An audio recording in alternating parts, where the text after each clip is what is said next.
Hi my dear students. Last క్లాస్లో మనం కూలుమ్ స్క్వేర్లా discuss చేసాము. అలాగే దాంట్లో వచ్చే ఎలక్ట్రిక్ ఫీల్డ్ ఇంటెన్సిటీ డిస్కస్ చేసాం.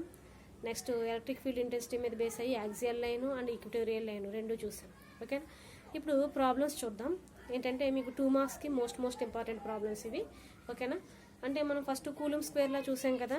దాంట్లో force F equal to formula ఏంటి మనకి 1/4πε0 ఇంటూ Q1 Q2/r² కదా.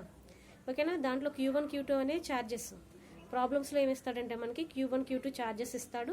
అలాగే R అనేది డిస్టెన్స్, వాటిని సెపరేట్ చేసి ఆ డిస్టెన్స్ కూడా ఇస్తాడు. ఓకేనా, అయితే మనకు ఫోర్స్ క్యాలిక్యులేట్ చేయమంటాడు. Force F equal to 1/4πε into Q1 Q2/r². ఓకేనా, ఆ ఫార్ములా యూస్ చేసి చేస్తాం మనం. లేదు ఫోర్స్ క్యాలిక్యులేట్ చేయమంటే ఛార్జెస్ ఇచ్చి డిస్టెన్స్ ఇస్తాడు. లేదు ఫోర్సు ఛార్జెస్ ఇచ్చాడనుకోండి, డిస్టెన్స్ క్యాలిక్యులేట్ చేయమంటాడు. ఓకేనా, ఒకసారి ప్రాబ్లం నోట్ చేసుకోండి. ఇంగ్లీష్ మీడియం వాళ్ళు అండ్ తెలుగు మీడియం వాళ్ళు కూడా చూసుకోండి ఒకసారి. What is the force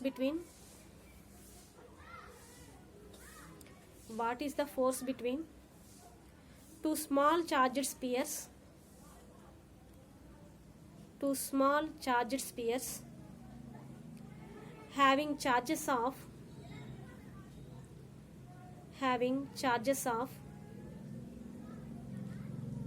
2 into 10 power minus c coulomb, 2 into 10 power minus 7 c అంటే coulombs, and 3 into 10 power minus 7 c and 3 into 10 power minus 7 c coulombs placed 30 centimeters apart.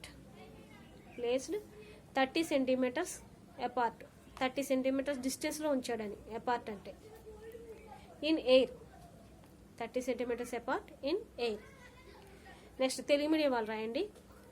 2 into 10 power minus 7 c, 2 into 10 power minus 7 c, 3 into 10 power minus 7 c, 3 into 10 power minus 7 c కూలుమ్. C అంటే కూలుమ్. ఆవేశాలు గల రెండు చిన్న గోళాలను గాలిలో 30 centimetres ఎడంలో, 30 centimetres ఎడంలో, ఎడం అంటే దూరం, 30 centimetres ఎడంలో ఉంచారు. వాటి మధ్య పనిచేసే బలం ఎంత? ఓకేనా, ఇప్పుడు మనకి ఛార్జెస్ ఇచ్చాడు. ఓకేనా, ఛార్జెస్ ఏమి ఇచ్చాడు మనకి? For suppose this is Q and this is Q2, ఇది Q1 ఇది Q2. ఛార్జెస్ ఇచ్చాడు. ఎంత? ఆవేశాలు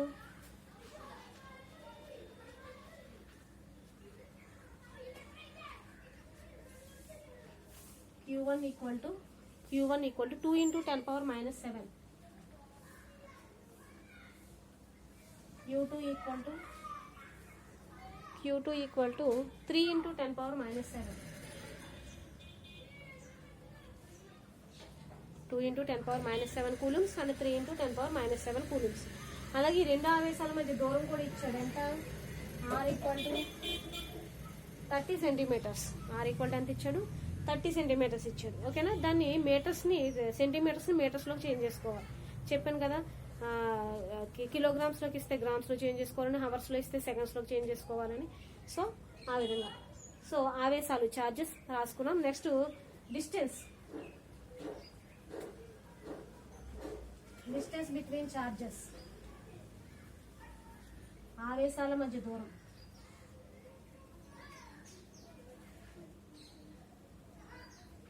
డిస్టెన్స్ బిట్వీన్ ఛార్జెస్, ఆవేశాల మధ్య దూరం. R equal to 30 centimetres. 30 into సెంటీమీటర్స్ని మీటర్స్లోకి చేంజ్ చేసుకున్నప్పుడు ఇంటూ 10 power minus 2 అవుతుంది. ఓకేనా, 10 power minus 2 మీటర్స్. ఓకే, ఇప్పుడు మనకి ఫార్ములా రాస్తాం. ఫార్ములా ఫోర్స్, ఆవేశాల మధ్య బలం F, ఫోర్స్ బలం F ఈక్వల్ టు ఫార్ములా ఏంటండి? 1/4πε0 ఇంటూ Q1 Q2/r² కదా. 1/4πε0 into Q1 Q2 by R square. Q1 Q2 by R square. ఓకేనా? అంటే ఇక్కడ మనకి 1/4πε0 వాల్యూ కాన్స్టెంట్ అని చెప్పాను. అక్కడ రాసేటప్పుడే చెప్పాను మనం F proportional to Q1 Q2 by R square మనకి యాక్చువల్గా. సో ప్రపోర్షనల్ తీయాలంటే సంథింగ్ కాన్స్టెంట్ పెట్టుకుంటాం కాబట్టి ఇక్కడ కాన్స్టెంట్ పెట్టాం 1/4πε0. అంటే 1/4πε0 వాల్యూ కాన్స్టెంట్ అక్కడ 9 × 10⁻9 దాని వాల్యూ. ఓకేనా? ఎంత? 9 × 10⁻9. 9 × 10⁻9 దీని వాల్యూ. Q1 వాల్యూ ఎంత? 2 × 10⁻7. Q2 వాల్యూ ఎంత? 3 × 10⁻7. 2 × 10⁻7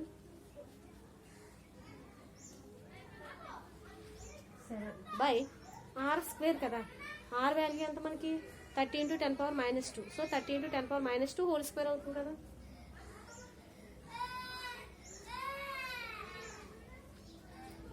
ఓకే, ఇక్కడ చూడండి, ఇక్కడ 9 ఇంటూ ఇది 10⁻9, ఇది 10⁻7, 10⁻7, 10⁻14 అవుతుంది కదా.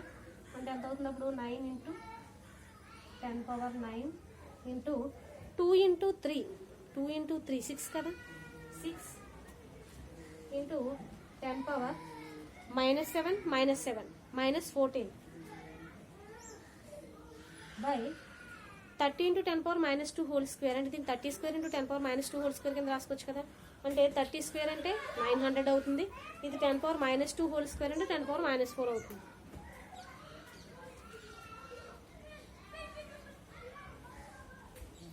(900 × 10⁻4). ఓకేనా? ఇప్పుడు ఏం చేస్తాం? ఈ 900లో 100 టైమ్స్ పోతుంది. అంటే ఎంత అవుతుంది? 100. ఇప్పుడు ఏం చేస్తాం మనం దీన్ని? 6 × 10⁻9 10⁻14. అంటే ఎలా రాసుకోవచ్చు దీన్ని? 6 × 10⁻9 - 14 రాసుకోవచ్చు కదా.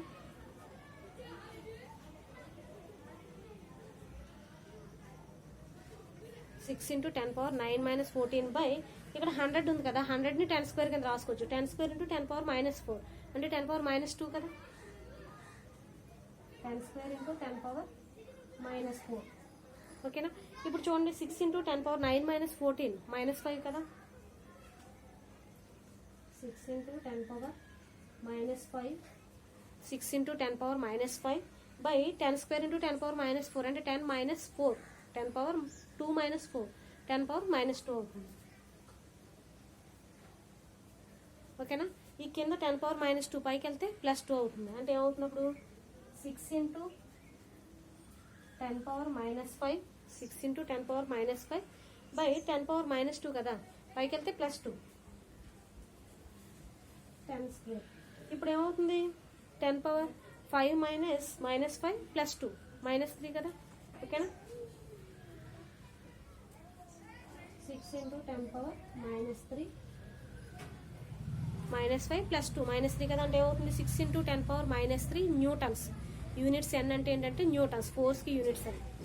ఓకేనా? ఒకసారి చూడండి, మనకి ఫోర్స్ ఇచ్చాడు, ఛార్జెస్ ఇచ్చాడు. Q1 Q2 ఛార్జెస్ ఇచ్చాడు, ఆవేశాలు. అలాగే వాటిని సెపరేట్ చేసే డిస్టెన్స్, ఆ రెండింటి మధ్య దూరం ఇచ్చాడు. ఓకేనా? ఫోర్స్ క్యాలిక్యులేట్ చేయమన్నాడు. ఫోర్స్ బలం F = 1/4πε0 Q1 Q2 by R square. ఓకేనా? దాంట్లో 1/4πε0 వాల్యూ కాన్స్టెంట్ 9 × 10⁻9. అలాగే Q1 value Q2 value substitute చేసి దాన్ని సింప్లిఫై చేసుకుంటాం. ఓకేనండి? చూడండి, ఒకసారి అర్థం కాకపోతే కనుక మళ్ళీ అడగండి, ప్రాక్టీస్ చేస్తే కనుక వస్తుంది. ఓకేనా? నెక్స్ట్ ఇంకో 2 మార్క్స్ ప్రాబ్లం ఒకటి, మోస్ట్ ఇంపార్టెంట్ ప్రాబ్లం ఒకటి ఉంది. ఓకేనా? అది కూడా చెప్తాను, నోట్ చేసుకోండి. దీంట్లో అర్థమైంది కదా మీకు. ఫోర్స్ అడిగాడు కాబట్టి ఇవన్నీ ఇచ్చి ఇది క్యాలిక్యులేట్ చేసాం. అలా కాకుండా 2 ఛార్జెస్ ఇచ్చేసి ఫోర్స్ కూడా ఇచ్చేసి డిస్టెన్స్ క్యాలిక్యులేట్ చేయమని అనుకోండి, సేమ్ ఫార్ములా, కాకపోతే R ఈ పక్క వస్తుంది, ఫోర్స్ ఆ పక్క వెళ్తుంది. ఓకేనా? ఏది ఇచ్చినా సరే కనుక మీరు క్యాలిక్యులేట్ చేసేలా ఉండాలి. మోడల్ చెప్తున్నాను అంతే ఇది. ఓకేనా? నెక్స్ట్ ప్రాబ్లం చూడండి. ఇంగ్లీష్ మీడియం వాళ్ళు రాయండి. How many electrons constitute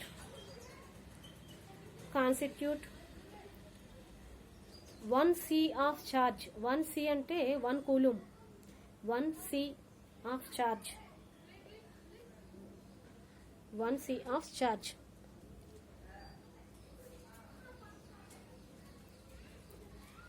1 C ఆవేశం, తెలుగు మీడియం వాళ్ళు. 1 C 1 కూలుమ్ ఆవేశం ఎన్ని ఎలక్ట్రాన్లతో ఏర్పడుతుంది? 1C ఆవేశం ఎన్ని ఎలక్ట్రాన్లతో ఏర్పడుతుంది? 1C ఆవేశం ఎన్ని ఎలక్ట్రాన్లతో ఏర్పడుతుంది? ఓకేనా, చూడండి.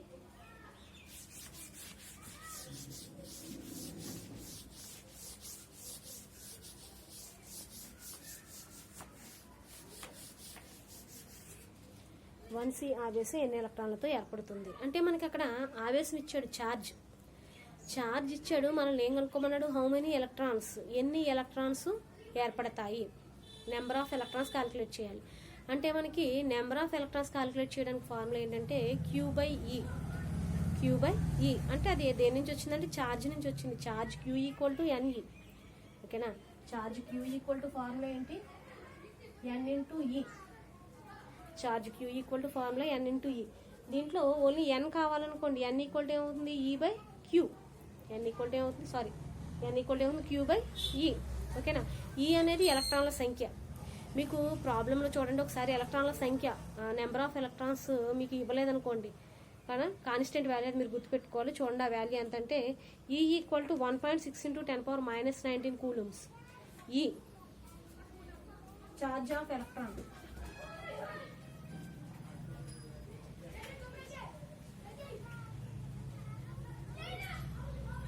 Charge of electron E = constant value.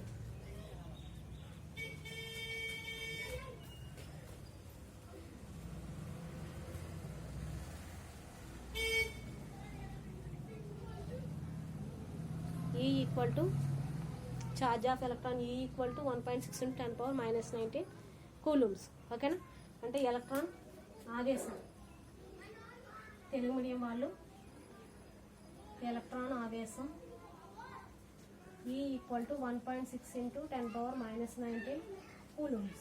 Telugu medium వాళ్ళు ఎలక్ట్రాన్ ఆవేశం E = 1.6 × 10⁻19 కూలమ్స్. ఓకేనా, నెక్స్ట్ అలాగే మనకు ఆవేశం ఇచ్చాడు, ఛార్జ్ 1 ఆవేశం అన్నారు కదా, 1 కూలం అన్నారు కదా. సో ఛార్జ్ ఆవేశం, తెలుగు మీడియం వాళ్ళు ఆవేశం, ఛార్జ్ ఆవేశం రెండు రాస్తున్నాను చూసుకోండి. Q = 1C, 1 కూలం. Q = ఏంటి? 1C కూలం. అయితే మనం ఏం క్యాలిక్యులేట్ చేయమంటున్నాడు? How many electrons, number of electrons in present in 1 coulomb charge calculate చేయాలి, అంతే కదా. ఒక కూలం ఆవేశంలో ఎన్ని ఎలక్ట్రాన్లు అనేవి మనకు ఉన్నాయనేది క్యాలిక్యులేట్ చేయాలి. ఓకేనా, right. Next number of electrons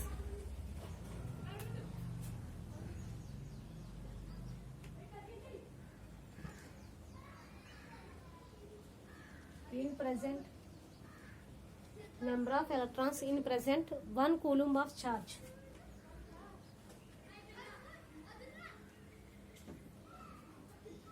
One coulomb of charge. ఒక కూలుం ఆవేశంలో ఉన్న ఎలక్ట్రాన్ల సంఖ్య.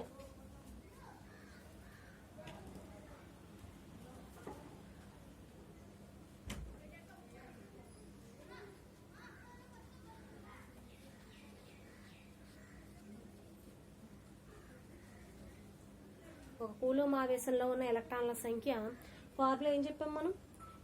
N = Q/E. N = Q/E. N = ఏంటండి?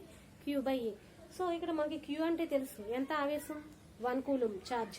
అలాగే E కూడా తెలుసు, ఎంత? 1.6 × 10⁻19 కూలమ్స్. ఓకేనా, ఆ వాల్యూస్ ఇక్కడ సబ్స్టిట్యూట్ చేసుకుంటే కనుక 1/1.6 × 10⁻19 కూలమ్స్. దీన్ని సింప్లిఫై చేసుకుంటే కనుక మీకు 6.25 × 10⁻18 వస్తుంది ఆన్సర్. ఓకేనా,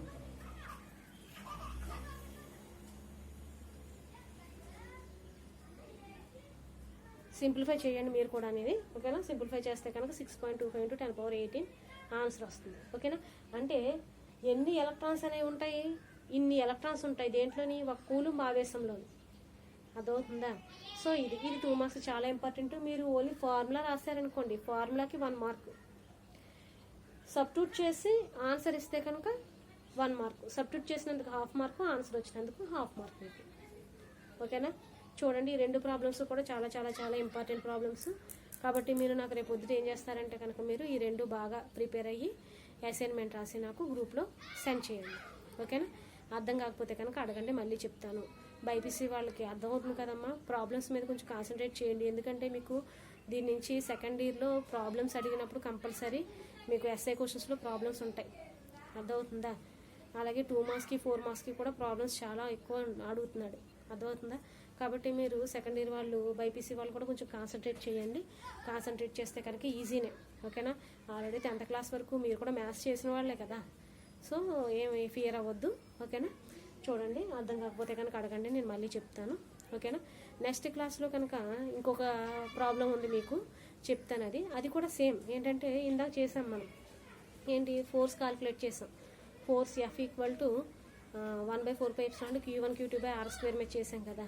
సేమ్ అదే ఫార్ములా మీద యూజ్ చేసి, కాకపోతే మనకి ఫస్ట్ చెప్పాం ఆవేశం ఛార్జ్ అనేది ఆవేశాల లబ్ధానికి అనులోమానుపాతంలో ఉంటుంది బలం అనేది. ఫోర్స్ F = Q1 Q2 అలాగే F = 1/r² చెప్పాం కదా. సో మనం ఏంటంటే ఓన్లీ డిస్టెన్స్ కోసం డిస్కస్ చేస్తాం దాంట్లో. ఓకేనా? అర్థమైందా? అంటే డిస్టెన్స్ ఏ విధంగా ఉంటుంది, దాన్ని డబుల్ చేసినప్పుడు 2 కేసెస్లో అడుగుతాడు. ఇప్పుడు ఫర్ సపోజ్ 2 ఎలక్ట్రాన్స్ తీసుకుంటున్నాం, 2 ఛార్జెస్. ఈ 2 ఛార్జెస్ తీసుకుంటున్నాం. ఈ 2 ఛార్జెస్ని సెపరేట్ చేసే డిస్టెన్స్ ఎంత అనేది మనకు తెలియదు. ఆ డిస్టెన్స్ క్యాలిక్యులేట్ చేయాలి. ఆ డిస్టెన్స్ ఎలా క్యాలిక్యులేట్ చేస్తాం? ఆ రెండింటి మధ్య డిస్టెన్స్ ఎంతో తెలిస్తే మనం సంథింగ్ ఆర్ అనుకుని క్యాలిక్యులేట్ చేస్తాం. అంతే కదా? తెలియదు కాబట్టి ఆర్ అనుకుని క్యాలిక్యులేట్ చేస్తాం. లేదు డిస్టెన్స్ డైరెక్ట్గా ఇస్తే 30 సెంటీమీటర్స్ 20 సెంటీమీటర్స్ రాసుకుంటాం. డిస్టెన్స్ తెలియనప్పుడు క్యాలిక్యులేట్ చేయమంటే ఆర్ అని తీసుకుంటాం. దాంట్లోనే 2 కేసులు అడుగుతాడు. అంటే హాఫ్ చేసినప్పుడు డిస్టెన్స్ ఏ విధంగా ఉంటుంది, డబుల్ చేసినప్పుడు ఏ విధంగా ఉంటుంది, సగానికి తగ్గిస్తే ఎలా ఉంటుంది, రెట్టింపు చేస్తే ఏ విధంగా ఉంటుంది అనేది అడుగుతాను. ఓకేనా? సో ఆ ప్రాబ్లం గురించి మనం నెక్స్ట్ క్లాస్లో డిస్కస్ చేసుకుందాం. ఓకేనా? అర్థమైంది కదా? రాసి అందరూ కూడా నాకు వాట్సాప్ చేయండి. ఓకేనా? మర్చిపోద్దు. Okay, bye.